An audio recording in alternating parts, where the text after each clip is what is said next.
مرحبا بكم في حلقة جديدة مع سعاد نوفا. واليوم الحلقة غتكون خطة الظل، واش الجزائر تطبق أجندة إيران لضرب مضيق جبل طارق؟ بقاو معنا.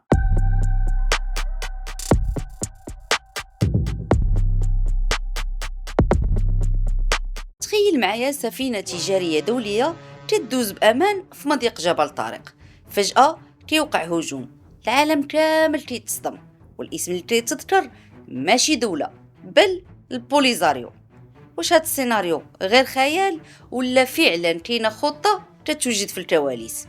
كاين تسريبات حسابات إيرانية كتقول باللي طهران طلبات من الجزائر تسمح بهجمات بحرية باستعمال البوليزاريو مع تهديد بإغلاق المضيق والبحر الأبيض المتوسط. وإلا رجعنا لسابقة زمن بشار الأسد فين كان نفي رسمي ومن بعد خرجات روايات تتقول العكس، السؤال كيولي أخطر، واش كاين نمط ديال النفي قدام الكاميرات وتنفيذ في الكواليس؟ اليوم غادي نفكوا هاد المعطيات بالعقل ونشوفوا واش حنا قدام حرب نفسية ولا قدام أخطر لعبة ظل في غرب المتوسط.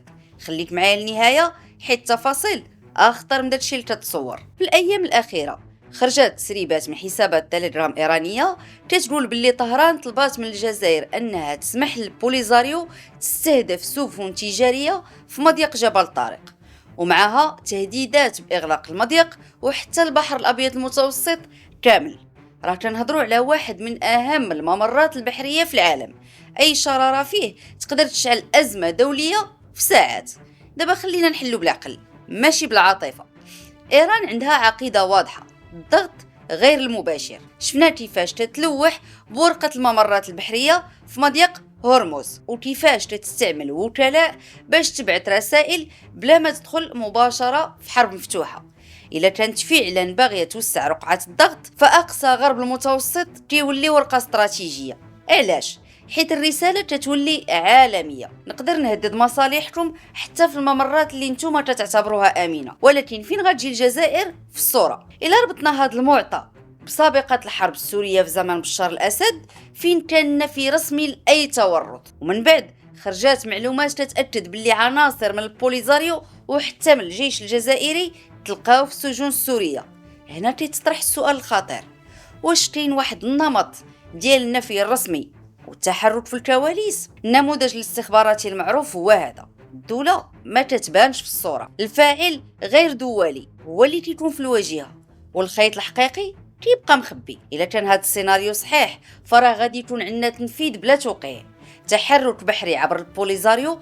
ولكن هنا خصنا نعطيو واحد المعلومة مهمة، البوليزاريو ما كايناش في اراضي اللي قريبه للبحر الابيض المتوسط وما عندهاش معدات عسكريه بحريه، يعني ممكن تخدم بسلاح جزائري وفي ارض جزائريه، هي اصلا في ارض جزائريه، والتغطيه السياسيه الجزائريه غتكون بالنفي، والاستراتيجيه الايرانيه تتوسع ساحه التوتر. ولكن خاصنا نفهموا خطوره اللعبه.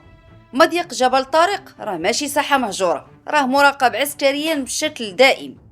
أي استهداف لسفينة تجارية ما غادي تصنف إرهاب بحري دولي، والرد ما غاديش يكون غير محلي، غادي يكون أطلسي ودولي.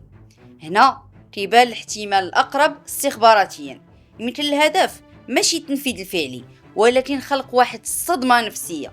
مجرد تداول فكرة إغلاق المضيق تخلي الأسواق، شركات الشحن وأجهزة الأمن ترفع درجة التأهب. الحروب الحديثة راه تتبدا بالمعلومة، تتبدا بإشاعة ربما تكون صحيحة أو لا، تتبدا بتسريب مدروس. السؤال اللي خاص أي واحد يطرحه، واش هذه خطة عمليات حقيقية تتوجد في الكواليس ولا عملية ضغط نفسي تيتقاس بها ردود الفعل؟